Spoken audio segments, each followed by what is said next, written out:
ചെറുപയർ ഇതാ ഇതുപോലൊന്ന് കറി വെച്ച് നോക്കിയാൽ കിഡിലും ടേസ്റ്റാണ് കേട്ടോ. നമ്മൾ ചെറുപയറൊക്കെ വീട്ടിൽ കിട്ടിയിട്ടുണ്ടെങ്കിൽ രാവിലെയൊക്കെ പുട്ടിനൊക്കെ ഒലത്തിയൊക്കെ എടുക്കാറുണ്ട്, അല്ലെ തോരൻ വെച്ചൊക്കെ എടുക്കാറുണ്ട്. പക്ഷേ ഉണ്ടല്ലോ, നിങ്ങളിതൊന്ന് കറി വെച്ച് നോക്കാം കേട്ടോ. കറി വെച്ചെടുക്കുകയാണെങ്കിൽ നമുക്ക് നല്ല സോഫ്റ്റ് പുട്ടിൻ്റെ ഒപ്പം, അതുപോലെ നമുക്ക് പുട്ടിൻ്റെ ഒപ്പം മാത്രമല്ല, ഉച്ചയ്ക്ക് ബാലൻസ് ഒക്കെ ഇരിപ്പുണ്ടെങ്കിൽ ചോറിന് കൂട്ടാനായിട്ട് അടിപൊളിയാണ് കേട്ടോ. നല്ല ചാളവരച്ചിൻ്റെ കൂട്ടത്തിൽ കൂട്ടാൻ പറ്റിയ അടിപൊളി ചെറുപയർ കറിയാണ്. എല്ലാവരും ഒന്ന് ഉണ്ടാക്കി നോക്കുക. കഴിച്ചിട്ട് അങ്ങനെ ഉണ്ടായിരുന്നു, ഉണ്ടാക്കി നോക്കണം കേട്ടോ. എന്നിട്ട് വന്നിട്ട് അഭിപ്രായം പറയണം കേട്ടോ. അപ്പോൾ അതിനായിട്ട് ഞാനിപ്പോൾ 2 വാളം ചെറുപയറൊന്ന് വെള്ളത്തിട്ട് കുതിർത്തിയായിരുന്നു. അത് നമുക്ക് കുക്കറിലേക്ക് ഇട്ട് വേവിച്ചെടുക്കാം, എളുപ്പമുണ്ടല്ലോ. അപ്പോൾ ഞാൻ കുക്കറിലേക്ക് ഒരു നുള്ളു ഉപ്പും ഒരു നുള്ളു മഞ്ഞൾപ്പൊടിയും ഇട്ട് കൊടുത്തിട്ടുണ്ട്. ഇനി ഇതിലേക്ക് നല്ല പഴുത്ത തക്കാളി ഉണ്ടെങ്കിൽ ഒരെണ്ണം ഇതുപോലെ അങ്ങോട്ട് ചെറുതായിട്ടൊന്ന് കുനുകുന അരിഞ്ഞും കിട്ടും കേട്ടോ. അപ്പോൾ രാവിലെ തന്നെ ഇതെങ്ങനെ ഉണ്ടാക്കുവാണെങ്കിൽ നമുക്ക് കുട്ടികൾക്ക് ചോറിന് ഉച്ചയ്ക്ക് കൊടുത്തുവിടാനും എളുപ്പമുണ്ട് കേട്ടോ. സ്കൂളൊക്കെ തുറക്കുമ്പോൾ എളുപ്പമാണ്. ഇനി നമുക്ക് ഇതിനകത്തേക്കുണ്ടല്ലോ കുറച്ച് വെള്ളം കൂടി ചേർത്ത് കൊടുത്തിട്ടുണ്ടല്ലോ. നിങ്ങൾക്ക് എങ്ങനെ നമ്മുടെ കുക്കറിൽ എന്തോരം വിസിലാണ് കേൾക്കേണ്ടത് വേവിച്ചെടുക്കാനുള്ളതെന്ന് വെച്ചിട്ടുണ്ടെങ്കിൽ അതനുസരിച്ചിട്ട് കുക്കറിൽ വേവിച്ചെടുത്തു കേട്ടോ.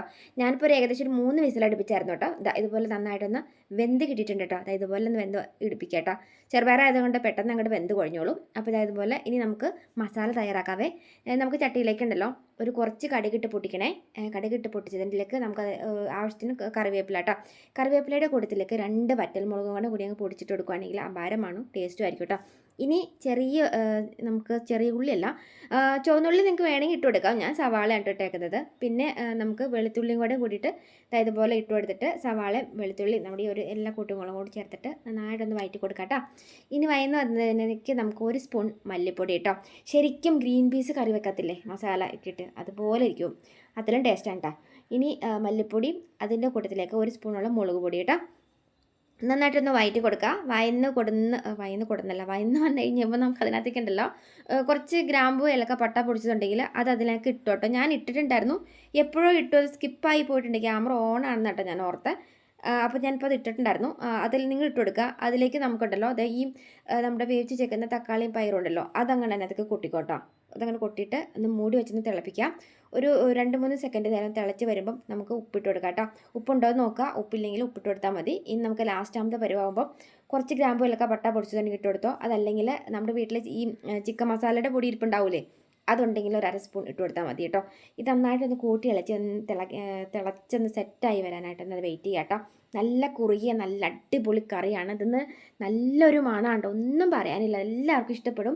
അപ്പോൾ എന്നും ഒരേ രീതിയിലൊക്കെ ഒരേ മോഡലൊക്കെ ഓരോ കറികൾ ഇങ്ങനെ ഉണ്ടാക്കിക്കൊണ്ടിരിക്കാണ്ട് ഒന്ന് വെറൈറ്റി ഒക്കെ ഒന്ന് ഉണ്ടാക്കി നോക്കുക. അപ്പോൾ ചെറുപയറാണ് ഇങ്ങനെ കറി വെക്കുന്നതെങ്കിൽ നമുക്ക് രാവിലെ പുട്ടിനൊപ്പം കഴിക്കാനായിട്ടും ബാലൻസ് നമുക്ക് ചോറിനൊപ്പം കഴിക്കാനായിട്ട് എളുപ്പമാണ് കേട്ടോ. അപ്പോൾ ഞാൻ ഈ ഒരു രീതിയിലാണ് പുട്ടുണ്ടാക്കുന്നത് കേട്ടോ. അപ്പോൾ നിങ്ങൾക്ക് ഈ ഒരു രീതിയിൽ പുട്ടുണ്ടാക്കാൻ പറ്റുന്നവർ ഉണ്ടാക്കി നോക്കിക്കോ. നല്ല വാട്ടിയിട്ട് നമുക്ക് പുട്ടുണ്ടാക്കുവാണെങ്കിൽ രാവിലെ 5 മിനിറ്റ് കൊണ്ട് പുട്ടിൻ്റെ പണി തീരും.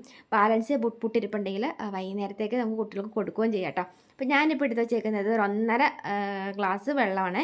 അപ്പോൾ 1.5 ഗ്ലാസ് വെള്ളത്തിന് 1.5 പൊടിയാണ് ഇട്ടുന്നതെന്ന് കാണിച്ചു തരാം കേട്ടോ. വാട്ടിയെടുക്കുമല്ലേ, കറക്റ്റ് ഒരു പരുവത്തിൽ കിട്ടും. അപ്പോൾ 1.5 ഗ്ലാസ് വെള്ളത്തിന് ഞാൻ ആവശ്യത്തിന് ഉപ്പും കൂടി ഇട്ട് കൊടുത്തിട്ട് തിളയ്ക്കാനായിട്ട് വെയിറ്റ് ചെയ്തിട്ടുണ്ട്. ഒന്ന് തിളച്ച് വരുമ്പം നമുക്ക് അതിനകത്തേക്ക് പൊടി ഇട്ട് കൊടുക്കാം. അപ്പോൾ 1.5 ഗ്ലാസ് വെള്ളത്തിന് ഞാൻ അതേ ഗ്ലാസ്സിൽ തന്നെ 2 ഗ്ലാസ് അരിപ്പൊടിയാണ് ഇട്ടേക്കുന്നത്. അപ്പോൾ ഈ കറക്റ്റ് അളവാണെങ്കിൽ ഇത് നിങ്ങൾക്ക് കറക്റ്റായിട്ട് പിന്നെ വെള്ളം ചേർത്ത് കൊടുക്കേണ്ട വരില്ല. അപ്പോൾ 1.5 ഗ്ലാസ് വെള്ളത്തിന് 2 ഗ്ലാസ് പൊടി കേട്ടോ. ആ ഒരു രീതിയിൽ ഇനി ഒരു തവിയുടെ ബാക്കോ എന്തെങ്കിലും വെച്ചിട്ട് നന്നായിട്ട് ഇതുപോലെ ഒന്ന് കിള്ളിയിട്ട് കൊടുക്കുക കേട്ടോ. അപ്പോൾ നമുക്ക് കൈ പൊള്ളത്തൂല്ല, പെട്ടെന്ന് അങ്ങോട്ട് പൊടി നല്ല രീതിയിൽ കിണ്ടി കിട്ടും കേട്ടോ. ഇനി ഇതുപോലെ നന്നായിട്ട് നമുക്കൊന്ന് കയ്യിൽ വേണമെങ്കിൽ ഇത്തിരി വെള്ളം ചൂടാറണം കേട്ടോ. ചൂടാറിയതിന് ശേഷം കയ്യിൽ ഇത്തിരി വെള്ളം നനച്ച് കൊടുത്തിട്ട് ഇതുപോലെ ഒന്ന് ഉടത്തി ഇട്ട് കൊടുക്കുക കേട്ടോ. ഇങ്ങനെ കേട്ടോ, നല്ല സോഫ്റ്റ് ആണ് കേട്ടോ നമ്മുടെ ഈ ഒരു പൊടി. അതുണ്ടല്ല, ഇത് ഇത്തിരി ബാലൻസ് ഇരുന്നാലും വൈകുന്നേരത്തേക്ക് ഈ ഒരു പുട്ടിരുന്നാലും ഇങ്ങനെ വിറകുള്ളി കണക്കായി പോകത്തില്ല. ചില ആളുകൾ പുട്ടുണ്ടാക്കിയിട്ടുണ്ടെങ്കിൽ ഏറ് കൊള്ളുന്ന ആളുകൾ അവിടെ വീഴൂല്ലേ. അപ്പോൾ ഇതുപോലെ നിന്ന് പുട്ടുണ്ടാക്കി നോക്കട്ടോ, നല്ല സോഫ്റ്റ് ആയിരിക്കും. എന്നാൽ നമുക്ക് ഇതുപോലെ ഇത്തിരി തേങ്ങയൊക്കെ ഇട്ടിട്ട് വാരിയിട്ടിട്ട് നിങ്ങൾക്ക് എന്തിലാണ്, ഞാനിപ്പോൾ ചിരട്ടപ്പുട്ടാണ് ചിരട്ട ഇതിനകത്താണ് ഇട്ടേക്കുന്നത്. അത് നിങ്ങൾക്ക് സാധാ പുട്ടിൻ്റെ ഇതുണ്ടല്ലോ അതിലേക്ക് ഉണ്ടാക്കിയെടുത്താലും മതി കേട്ടോ. അപ്പോൾ ഇവിടെ അതില്ല, ഉണ്ടായിരുന്നു നമ്മുടെ പുട്ടിൻ്റെ കുടമില്ലേ, അതിൽ തുള വീണുപോയി. ആ പുട്ടിൻ്റെ കുടം നമുക്ക് സെപ്പറേറ്റ് വാങ്ങാൻ കിട്ടുമോ എന്നുണ്ടെങ്കിൽ ഒന്ന് കമൻറ്റ് ബോക്സിൽ കമൻറ്റ് ചെയ്യണേ. മറ്റേ കുറ്റി മാത്രം ഇരിപ്പുണ്ട്, അതാണ് ഞാൻ പറഞ്ഞത്. ഇനിയിപ്പോൾ ഇതുപോലെ നിങ്ങൾക്ക് ഇതുപോലെ പുട്ടുണ്ടാക്കി എടുക്കാം കേട്ടോ.